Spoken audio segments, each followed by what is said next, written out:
In August of 2023, a riot broke out in New York City's Union Square. Thousands of kids threw smoke bombs, broke windows, fought amongst each other, vandalized cars, and, well, lots more. The police arrested 65 people, half of them under the age of 18.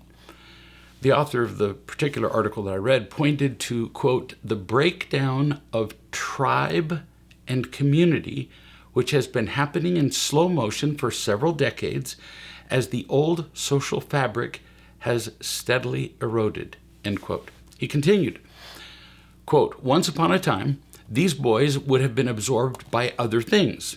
A boxing gym, a basketball court, a church, a job, a classroom, their apartments overflowing with siblings, cousins, friends, their mother in a cramped kitchen making dinner. Young men in search of themselves had a degree of freedom back then to try out different groups or tribes or personalities within the relatively safe confines of their community, which was pretty well defined. It was hardly free of violence or danger, but there was just a way things were done.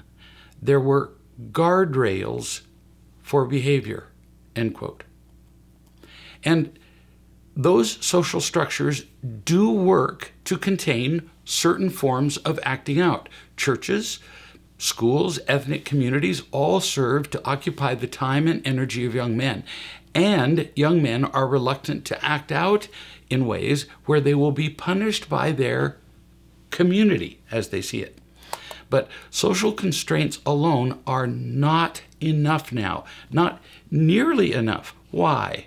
Because these days kids have influences that are overwhelming the neighborhood and culture, the old sense of community and safe tribalism. Between social media, video games, and porn, the effect on kids is like a hurricane, and I'm not exaggerating, with wind and water capable of knocking them down and drowning them within their communities that are eroding. Now, in the old days, a child had a slight chance of running into a source of drugs, for example. The old days, just a slight chance.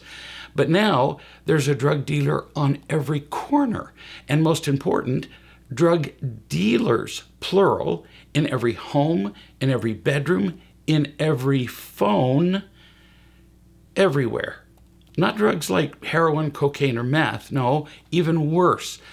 The drugs of excitement, drama, emotional numbing.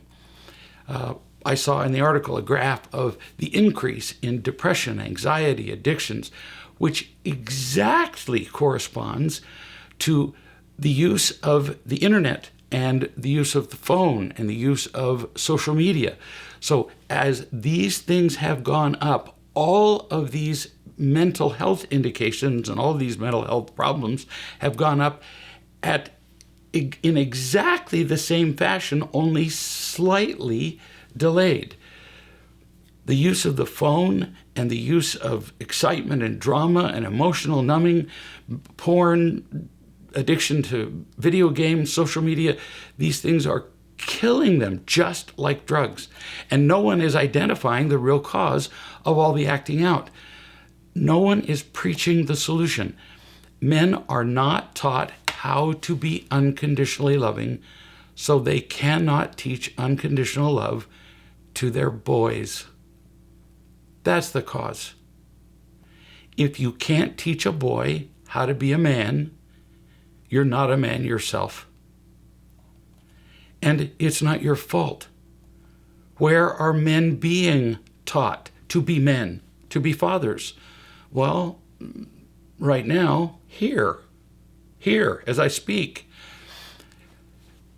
Men are being taught to be fathers, men are being taught to be men as they study the parenting training, for example. The first hope a boy has is to be loved and taught by his father. First and best hope. And you fathers can learn this. Hit the like, subscribe, and bell buttons, and you'll get much more practical application through these videos in learning how to be a man yourself. Be a man for your boys. Be a father and teach your boys how to be men.